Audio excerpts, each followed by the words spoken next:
because we've gone on for a while. At one point yesterday, went short GameStop. I don't know where he is now. John, are you still with me? Yes, I am, Scott. I'm still with you. Are you still short? And you tweeted at Chamath yesterday something to the effect of, "This is how it's done," and then the stock just surged. Yeah. Well, but I know you'd find this hard to believe, Scott, but that's those spreads that I put on. I put on put spreads.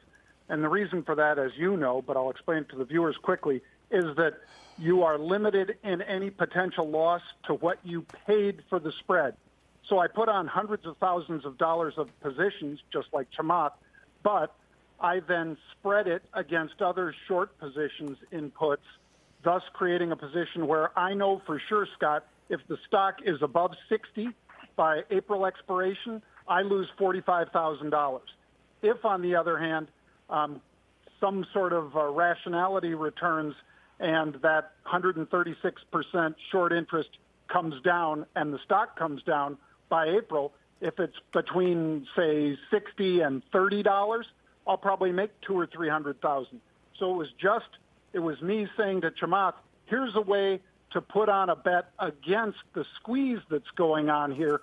Chamath did a fabulous job buying calls, trading out of those calls, and making a nice profit. And by the way, Chamath, I also donated to the Barstool Fund this morning before we came on air, even before I heard that you did. And any of the profits I make from this trade, if it's 60 or below, all of that is going to be going to the Barstool Fund over with Dave Portnoy and the guys. I think that's awesome. Can I say something? I just think, sure, like this is the exact thing that I'm talking about. I don't think that, John, you did a one-pager and a massive DCF. I think you're a sophisticated investor who, through a lot of experience, has figured out what you're good at. And, and when you saw this opportunity, your spidey senses went off and you put a trade on. And it's a momentum-driven trade. There is no difference, Scott, between John and, to be honest with you, most of the people on Wall Street bets. Nothing. Maybe the net worth. But I'm telling you, these kids are catching up fast because they know what they're doing too. And the reason they know what they're doing is because of companies like Google and things like the internet that just make every piece of information available. They give you access to compute resources. You could be a kid sitting at home writing models into Google Cloud that give you the same compute power as the best hedge fund, as the best investment bank. And this is what I'm trying to get across to you guys, is we are leveling the playing field. It is happening. And so there are a lot of people as compelling and as smart as John that you guys don't know about that are just behind a screen name. And I think that's okay. And I think we just have to embrace the fact that this is where we're going. Sure. I think we also need to be cognizant, though, and I you want to see his one-pager, by the way? Are you going to hold John's hand and make sure that, before he crosses the street? Is that what you also want to do? Because John, because unlike you, John didn't suggest otherwise, that there were fundamentals involved. He didn't, right? So I don't need a one-pager. That's part of my point. But that's what we need to be. So what are you, the free speech police now too? I mean, come on, Scott. Like, what are you saying? I mean, that sounds funny, and I'm sure that'll play well on Twitter. But I don't know what does that mean. I mean, I'm saying that clearly we're in a moment of time in the market. Okay, where fundamentals for some stocks obviously don't matter. Okay, nobody, I don't care who they are, is going to come here and tell me that the fundamentals are behind a lot of the moves in these stocks. They're just not, okay? Period, end of story. They're just not. It's a moment in time.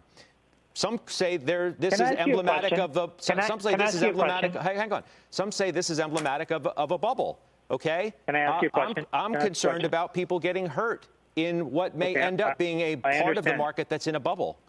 That's all. When stocks trade down, okay, in moments of dislocation. I don't know if over the last 3 or 4 years you guys can throw up a chart, but there are times where you'd see tip-to-tail drawdowns of 5, 10, 15% over the course of days and weeks. What are we supposed to do in those situations? Just stop the market so that it can't go down? No, but this is just like you can't stop the market from going up. Like, this is you admit. I mean, Scott, you're getting into trying to judge, and my point is you can't judge, so don't try. Okay, you have to understand and believe that there is so much information out there that people can be on a level playing field. And that the most important thing we need to do now is shine the light into the corner of the market that is still opaque. And there is only one area. Companies are forced to publish every single thing about themselves transparently every quarter, okay? ETFs publish their positions every day in some cases. Retail talks about what they're doing with transparency every minute. But institutional capital can still hide. And so if you want to create a truly level playing field that evens these things out and minimizes volatility, force these folks to show you what they're actually doing under the covers. And when you see that some of these funds are taking $50 billion and running it like $500 billion, I think we will all say, wait a minute, now that's the real risk in the room, not a bunch of guys, momentum trading like John's doing. Look, I understand. I'm glad we had this conversation. I think it's an important one to have. It's a moment in time that we're going to look back on, and this may be the story of 2021. We shall see. It's a long year, and it's early. Last but not least, because I don't want to leave this out, and Kara Swisher would be mad at me if I did, the governor thing. Is that real? You really want to be the governor of California? Here's what I will say. I think Gavin Newsom has done a terrible job. I think that people are leaving in droves. Crime is really high. Our education outcomes are the worst of any state.